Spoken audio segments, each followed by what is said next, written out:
Les enfants jouent quand les gradins du Racing sont vides. La rénovation de cette tribune classée est financée à 50% par les subsides de la région. Le dossier avait été signé avant que le gouvernement ne passe en affaires courantes. Avec la situation politique actuelle, la seconde partie des travaux est menacée.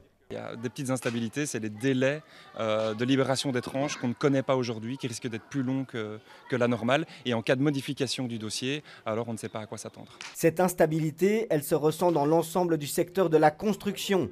La société Socatra s'occupe de ce chantier qui n'est pas un cas isolé. Les marchés publics, pour l'instant, sont à l'arrêt et quand ils sont lancés, sont annulés en cours de route tout simplement et ils ne sont pas attribués.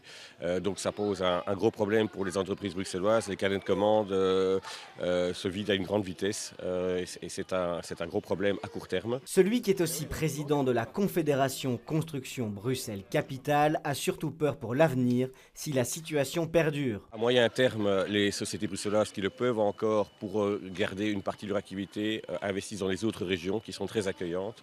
Et sur le long terme, le sous-investissement dans les infrastructures à Bruxelles, c'est une véritable bombe à retardement pour tout ce qui est l'avenir et même l'image même de Bruxelles. Pour la Chambre de commerce, cette situation est inacceptable. Une solution doit être trouvée, sans quoi la fin pourrait être tragique.